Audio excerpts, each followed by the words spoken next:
श्रीमन्महागणाधिपतये नमः। लक्ष्मीनारायणाभ्यां नमः। उमामहेश्वराभ्यां नमः। वाणीहिरण्यगर्भाभ्यां नमः। शचीपुरन्दराभ्यां नमः। मातापितृचरणकमलेभ्यो नमः। इष्टदेवताभ्यो नमः।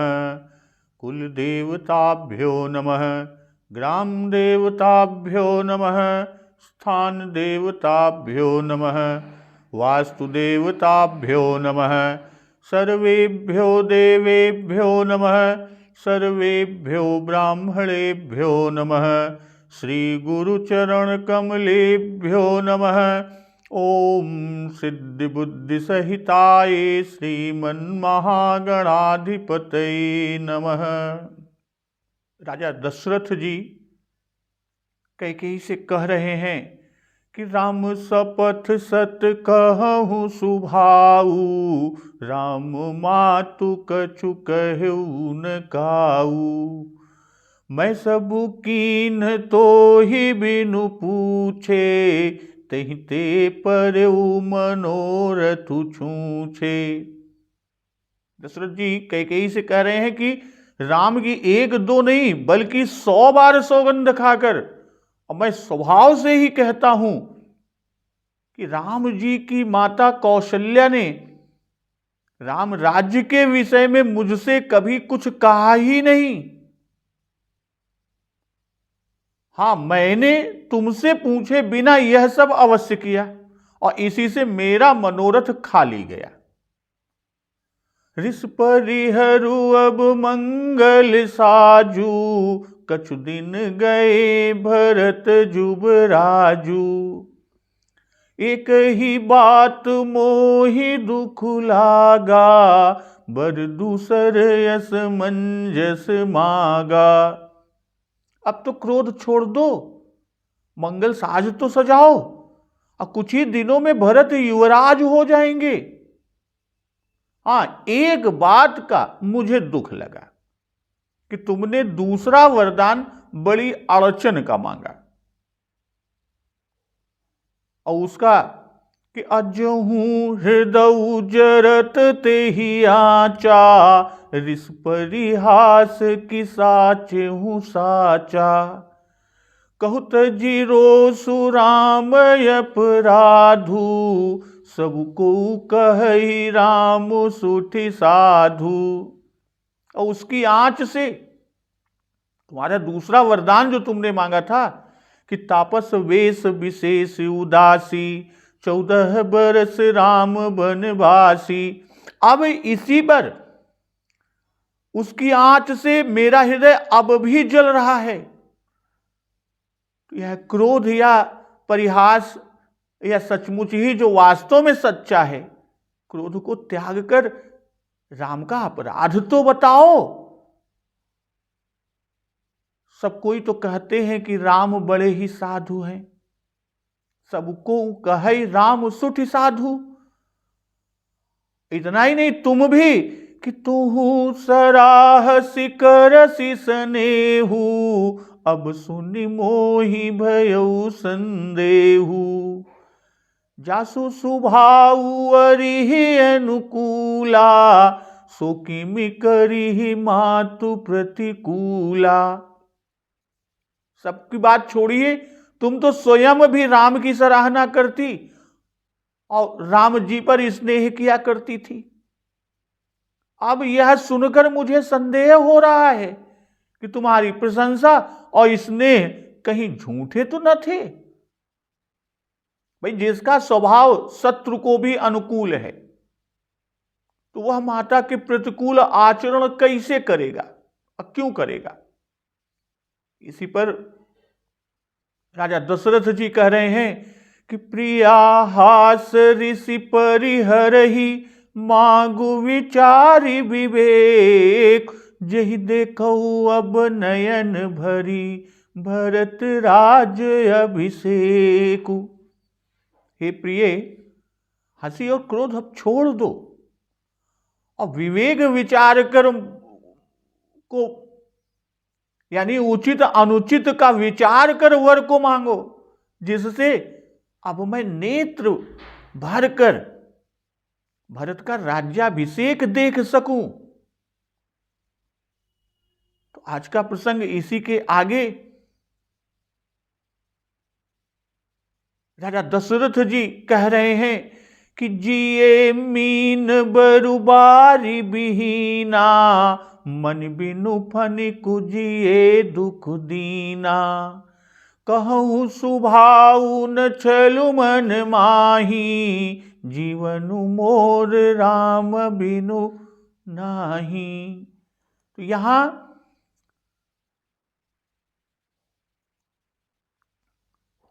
राजा दशरथ जी कह रहे हैं कैकेयी से कि मछली चाहे बिना पानी के जीती रहे, और सांप भी चाहे बिना मणि के दीन दुखी होकर जीता रहे। कहूं स्वभाव न छलु मन माही, परंतु मैं स्वभाव से ही कहता हूं, मन में जरा भी छल रख कर नहीं, कि मेरा जीवन राम के बिना नहीं है, कि जीवनु मोर राम बिनु नाही। समुझि देखु जिय प्रिया प्रवीणा, जीवनु राम दरस आधीना। हे चतुर्प्रिय जी में समझ देख,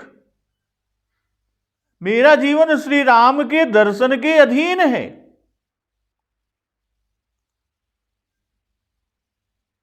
कहने का भाव कि मछली पानी के बिना छटपटा कर तुरंत मर जाती है, कि जल बिनु थल कहां मीच बिनु मीन को, और सर्प मणि के निकल जाने से तड़पता है, कि मणि लिए फण जियई व्याकुल विहाल रे।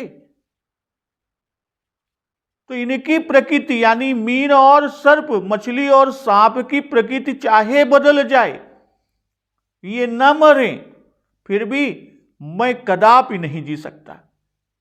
इसके द्वारा दिखा रहे हैं कि दोनों से अधिक प्रेम मेरा राम में है।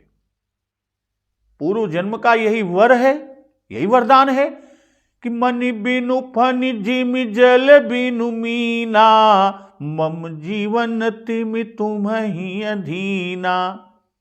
इसी से ये इस समय मुख से निकल पड़े हैं, और व्यंग से ये दर्शा रहे हैं, जनावत है कि अन्यथा तुम प्रवीणा और प्रिया कहे जाने योग्य नहीं रह जाओगी। तो कहूं सुभाऊ न छल मन माही, जीवनु मोर राम बिनु नाही। मेरे मन में छल नहीं है। दशरथ जी कैकेयी से कह रहे हैं कि मेरे मन में छल नहीं है। छल यह है कि राम वन गमन से अपना मरण इसलिए सुना रहे हैं कि जिससे अपने वैधव्य के डर से राम को घर में रहने दे, वन न भेजे। मछली और सर्प के दृष्टांत से हो सकता है छल पाया जाता है, क्योंकि संदेह होता इनका तो तत्क्षण मरण हो जाता है। ऐसा मरण और किसी का हो ही नहीं सकता। राजा जो अपने संबंध में कह रहे हैं कि ऐसे ही हम भी बिना राम के मर जाएंगे, सो झूठ है। वे छल से ऐसा कहते हैं जिससे राम को वन न भेजो। तो कैकेयी के इसी संदेह के निवृत्त्यर्थ, उसके निवारण के अर्थ में कह रहे हैं कि कहूं सुभाऊ न छल मन माही, अर्थात निष्कपट भाव से सत्य कहता हूं। समुझि देखु जिय प्रिया प्रवीणा, जीवनु राम दरस आधीना। कि तुम प्रवीणा हो, स्वयं चतुर हो, इसलिए तुमसे बहुत क्या कुछ कहूं, तुम स्वयं विचार कर देख लो। पहले दो दृष्टांत मणि और फणि के दिए, अब अपने न जीने में दोनों से समानता को कहते हैं कि कहूं सुभाऊ न छल मन माही, जीवन मोर राम बिनु नाही। तो यह मीन की समता है। बिना जल के मछली का जीवन नहीं। जल बिनु थल कहां मीच बिनु मीन को। इसी तरह बिना राम के मेरा जीवन नहीं। और आगे जो कहते हैं कि समुझि देखु जी प्रिया प्रवीणा, जीवनु राम दरस आधीना। यह सर्प की समता को बाबा जी कह रहे हैं। सर्प मणि को देखकर जीता है और राम को देखकर मैं जीता हूं। धर्म की बातें कही, अपना और राजा का धर्म रखने की बात भी कही, स्वयं विचार करने को भी कहा। राम जी के दर्शन बिना तो संपूर्ण अयोध्या को प्राण का संकट उपस्थित होगा। राम दरस हित लोग सब करत नेम उपवास, परिहरि भूषण भोग सुख जियत अवधि की आस। परंतु मैं तो उतना ठहर न सकूंगा, बिना जल की मछली की भांति सद्य प्राण त्याग करूंगा। यद्यपि प्रेम आंखों से देखा नहीं जाता, परंतु व्यवहार देखकर मन से लखा जाता है, समझा जाता है कि जीवन तरु जिम जुगवत राऊ। और लखने वाले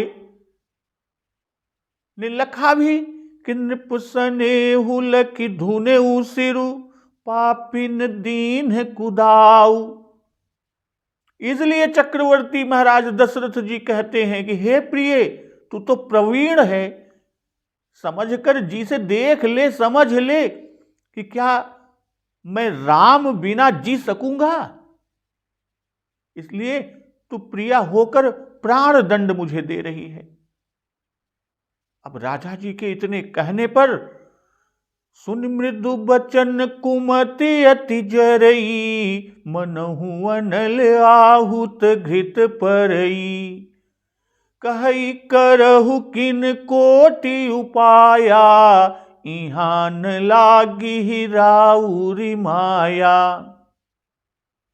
कि राजा जी के मीठे कोमल वचन सुनकर वह दुर्बुद्धि कैकेयी अत्यंत जल रही है, कुढ़ रही है।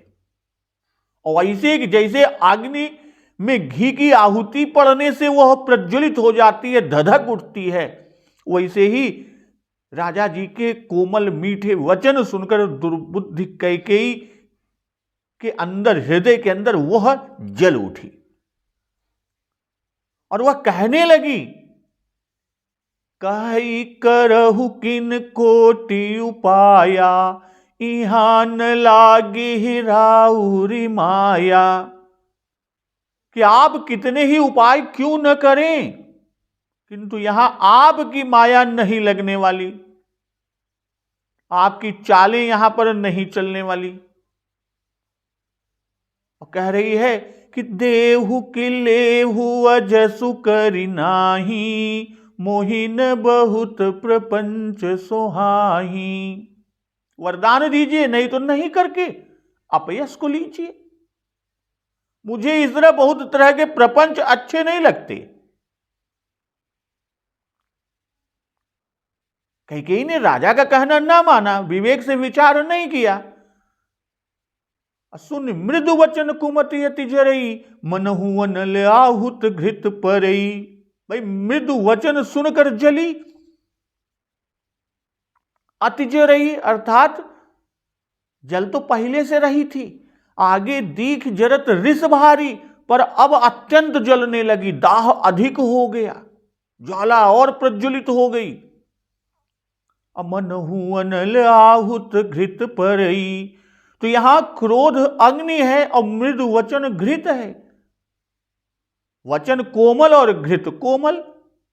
तो घी की आहुति अग्नि पड़ने से आग प्रचंड होती है, तो वैसे ही राजा जी के मृदु वचन सुनकर कैकेयी का क्रोध बढ़ा। जैसे लखन उतर आहुति सरिस, भृगुवर कोप कृसान, बढ़त देख जल सम वचन, बोले रघुकुल भानु। तो राजा जी के वचन कोमल, स्नेह में, छल रहित, पवित्र और गुणद हैं। इसीलिए बाबा गोस्वामी तुलसीदास जी इन्हें घृत की उपमा दिए। चक्रवर्ती महाराज दशरथ जी अच्छी लगने वाली सविनय वाणी बोले कैकेयी से। यदि वह सुमति होती तो उसका क्रोध शांत हो जाता, पर कुमति होने के कारण से उसका क्रोध और भभक गया, भड़क गया, बढ़ता ही चला गया। जैसा गीता में कहा, अधर्मम धर्म मितिया मन्यते तमसावृता, सर्वार्थान विपरीतांश्च बुद्धि सा पार्थ तामसी। अर्थात तमोगुण से आवृत होने के कारण जो बुद्धि अधर्म को ही धर्म मानती हो, सब अर्थों को विपरीत मानती हो, वही बुद्धि तामसी है, अर्थात कुमति है।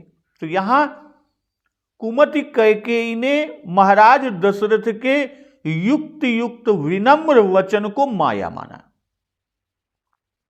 और यह समझा कि यह सब मुझे अपने ध्येय से विचलित करने के उपाय कर रहे हैं और ये मन मलिन और मुंह मीठ हैं। इसी भांति मीठी बात कर करके अपना काम निकालते हैं और सत्यवादी भी बने रहते हैं। तो मंथरा ने ठीक ही कहा था कि सहसा जन पति आहु, अब मैं सजग हूं, राजा जी के फंदे में, माया के फंदे में आने वाली नहीं हूं। इसलिए महाराज के स्नेहमय हितकर वचनों ने कैकेयी के कोपानल, कोप रूपी अनल अग्नि के उद्दीपन का काम किया, उसे और भड़का दिया। और कैकेयी कह रही है कि कहि करहु किन कोटि उपाया, इहान लागी राउर माया। कोटि, राजा ने अपनी कौशल्या जी की, राम जी की सफाई में जो बातें कही, लोभुन राम ही राज कर बहुत भरत पर प्रीति, अब मैं बड़ छोट विचार जिय करत रहो नृपनीति। माता कौशल्या के लिए कि राम सपथ सत कहूं सुभाऊ, राम मातु कछु कहूं न काऊ। तो उसी पर कैकेयी कह रही है कि तुम अनेकों उपाय क्यों न करो, किंतु यहां तुम्हारी कोई भी माया न लगेगी। राजा भरत को राज्य देने को कहते हैं, भरत को राम के समान प्रिय कहते हैं और राम बिना अपना मरण सुनाते हैं। राम को घर में रखने के लिए यह सब क्या कैकेयी को माया है कि इहां न लागी ही राउरी माया। भाई जो छली का छल कपट न जान पावे उसको माया लगती है, किंतु मैं तो तुम्हारा सारा छल कपट जानती हूं। मंथरा ने सब समझा दिया है, लखा दिया है, इससे तुम्हारी माया न लगेगी। मन मलिन मुंह मीठ नृप, तो मंथरा के इन्हीं वचनों को स्मरण करके कैकेयी ये कह रही है। राजा ने जो कहा था कि मांगू विचार विवेक, उसी पर कैकेयी कहती है आपकी माया यहां नहीं लगने की, यानी आपको कोनो बस न चले अब, कि मैं अपनी जिद नहीं छोड़ने वाली। राम को वन भेजना धर्म हो या अधर्म हो, राम को, कौशल्या को, तुमको दुख हो, तुम्हारा चाहे मरण हो, इन सब बातों का मुझे कोई परवाह नहीं। वर में जरा सा भी फेर बदल नहीं होगा, तुम चाहे कितना ही गिड़गिड़ाओ।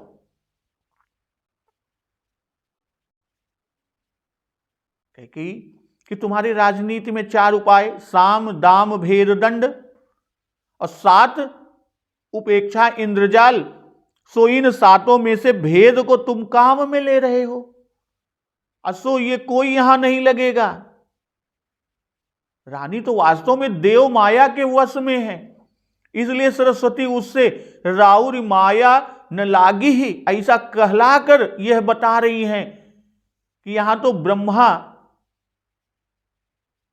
कि ब्राह्मी यानी देव माया लगी हुई है और उसके सामने नर माया क्या चीज है जो हमारे ऊपर लगेगी। देहु की लेहु अजसु करि नाही, मोहिन बहुत प्रपंच सोहाही। तो रानी अपना प्रयोजन चाहती हैं, इसी से वह सब जगह पहले देहु यही कहती हैं कि देहु उतर अनु करहु कि नाही, और यहां देहु की लेहु अजसु करि नाही, मोहिन बहुत प्रपंच सोहाही। तो यही बात पहले की कि इहान लागी राउर माया, प्रपंच और माया एक ही बात। राजा के वचनों को प्रपंच समझती हैं, यानी वो कैकेयी कि मैं एक ही बात जानती हूं कि वर दो या नहीं कर दो, और प्रपंच से मुझे कुछ मतलब नहीं, जो नहीं सारा प्रपंच रचे या ऐसी हमका कोनो मतलब नहीं है। राम साधु तुम साधु सयाने, राम मातु भली सब पहचाने। राम साधु है और तुम सयाने साधु हो। राम की माता भली साधु है, सब मेरे पहचाने जाने हुए हैं, जाने पहचाने हैं। कि जस कौशला मोर भलता का, तस फलू नहीं देऊ करि साका। कौशल्या ने जैसा मेरा भला तका था, और वैसा ही फल मैं उन्हें स्मारक बनाकर दूंगी कि जन्म भर न भूलें कौशल्या। राम साधु तुम साधु सयाने, राम मातु भली सब पहचाने। राजा ने जो कहा कि सबको कहि राम सुठि साधु, तो उसी के उत्तर में ये कहा कि सब पहचाने, कि मैं सबको खूब जानती हूं जैसे कुछ हैं। क्या जानती हैं? वही जो मंथरा ने जनाया है कि राम तुम्हारे बैरी हैं। कि प्रिय सिय राम कहा तुम रानी, राम ही तुम प्रिय सो फुरी बानी।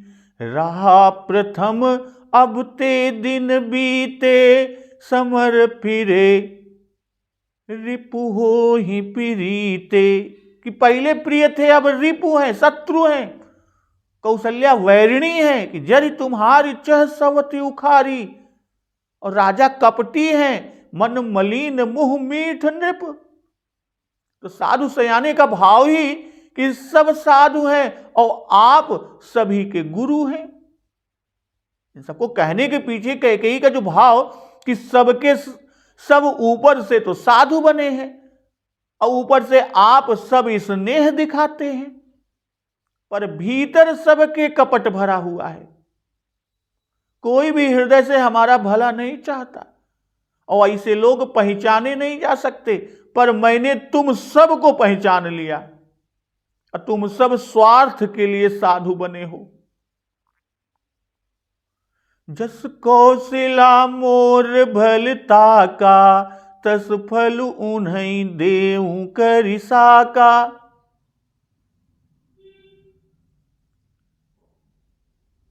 कौशल्या मेरी जड़ उखाड़ना चाहती थी, मैं उनकी जड़ उखाड़ दूंगी। वे मुझे दासी बनाना चाहती थी, अब मैं उनको दासी बनाऊंगी। कौशल्या मेरे पुत्र को निकालकर अपने पुत्र को राज्य देना चाहती थी, तो मैं उनके पुत्र को निकालकर अपने पुत्र को राज्य दूंगी। इस प्रकार जैसा जैसा उन्होंने मेरे लिए सोच रखा था, वैसा ही मैं उनके साथ करूंगी। और करि साका कि यह बात अधिक करूंगी, उन्होंने छिप कर मेरा भला ताका, और मैं तो जाहिर करके यानी डंके की चोट पर उन्हें सब फल चखाऊंगी। कैकेयी की इन वचनों का वही अभिप्राय है जो मंथरा के वचनों का है कि जेहि राउर यतियन भलता का, सोई पाई ही यहु फल परिपाका। तो कैकेयी उसी बात को यहां कह रही है। राजा ने कहा कि देहु भरत कहु राज बजाई, तो उसी के उत्तर में यहां करि साका कहा कि राम साधु तुम साधु सयाने, इसमें व्यंग कह रही हैं। तभी तो भाई के सूने में अपना तिलक करा रहे हैं और भरत को बंदी खाने में छोड़ना चाहते हैं। और तुमने और कौशल्या ने एक मत होकर भरत को परदेश भेज दिया। वाल्मीकि रामायण में उद्धृत है कि दुर्बुद्धि, तुम धर्म छोड़कर राम का राज्याभिषेक करके कौशल्या के साथ सदा रमण करना चाहते हो। राम की माता राजमाता बनकर सब लोगों की प्रणामांजलि ग्रहण करेंगी और मैं अकेली देखा करूंगी। इससे तो मेरा मर जाना ही अच्छा है। तो कैकेयी कह रही है कि होत प्रातु मुनि बेश धरी, जौन राम बन जाई, मोर मरनु राउर यजसु, नृप समुझिय मन माही। सवेरा होते ही मुनिवेश धारण करके अगर राम वन को न गए तो हे राजन, हे नृप, मन में यह जान लीजिएगा, समझ रखिएगा कि मेरी मृत्यु और आपका अपयश होगा।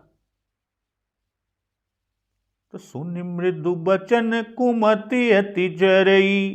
अब इसके साफल्य को दिखा रहे हैं कि पहले दूसरे वर के कार्यान्वित करने में कोई शीघ्रता की बात नहीं थी, किंतु क्रोध बढ़ गया है, इसलिए अब तुरंत उसे कार्यान्वित करना चाहती है, तुरंत उसका कार्य होना है। भरत का राज्याभिषेक कल नहीं हो सकता तो नहीं सही, भरत के आ जाने पर अभिषेक होगा, पर राम जी के वन जाने में तो कोई अड़चन नहीं है, इसलिए यह वर तुरंत कार्यान्वित होना चाहिए। प्रातः होते ही राम जी बन जाएं, वन में जाकर मुनिवेश न धारण करें, यहीं से मुनिवेश के रूप में यानी मुनियों का वेश वल्कल वस्त्र धारण करके तब वन को जाएं। और संसार यह देख ले कि कपट से राज्य चाहने वालों की यही गति होती है। और कौशल्या भी देख ले कि जिस पुत्र को कौशल्या राजवेश में देखना चाही, वह तपस्वी वेश में वनवास के लिए जा रहा है। अगर यदि यह कहें कि ऐसा होने से मेरा प्राण जाएगा, कैकेयी कह रही है राजा दशरथ जी से कि अगर ये कहा कि ऐसा होए से हमारा प्राण चला जाए, ऐसा अनर्थ न हो, चाहिए तो देख ले कि ऐसे होए से कितना बड़ा अनर्थ होए, कि ई न होए तो कितना बड़ा अनर्थ होए, कि हम प्राण दे दे तो का अपयश होए, जोने से कि मर जाब कतऊ अच्छा है, बहुत अच्छा है उसी। कैकेयी का यही अंतिम निर्णय है। और ये सब वचन राजा जी ने जो कहा कि जीवन मोर राम बिनु नाही, उसी के उत्तर है। कैकेयी कहती है कि तुम राम बिना नहीं जी सकते और मैं राम के घर पर रहने से नहीं जीऊंगी। राजा दशरथ जी ने कहा था कि समुझि देखु जिय प्रिया प्रवीणा, तो उसके उत्तर में कहती है कि नृप समुझिय मन माही।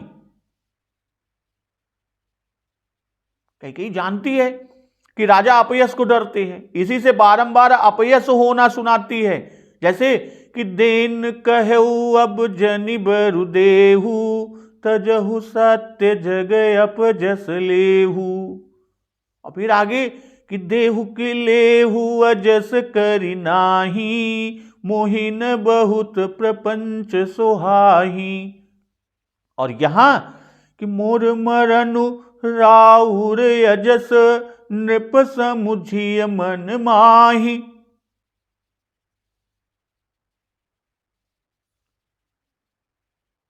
कहती क्या है कि होत प्रातु मुनि वेश धरी, जौन राम बन जाए। तो होत प्रात राजा ने कहा कि मेरा कि जीवन राम दरस आधीना, उस राम दर्शन पर अधीन है।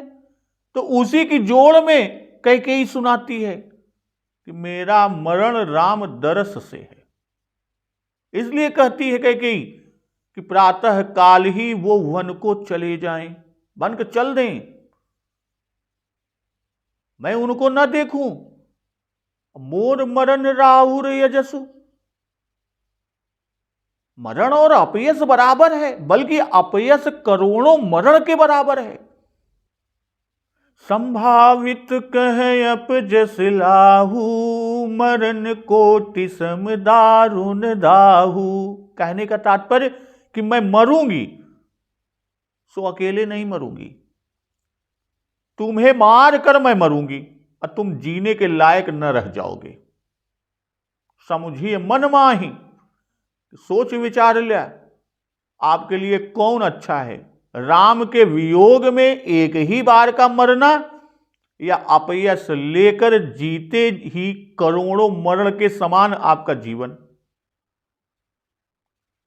अध्यात्म रामायण में भी कि यदि प्रातः काल ही राम वल्कल वस्त्र धारण कर वन को न चले गए तो मैं आपके सामने ही प्राण दे दूंगी, फांसी लगाकर विष खाकर किसी भी प्रकार मैं प्राण दे दूंगी। तो इस तरह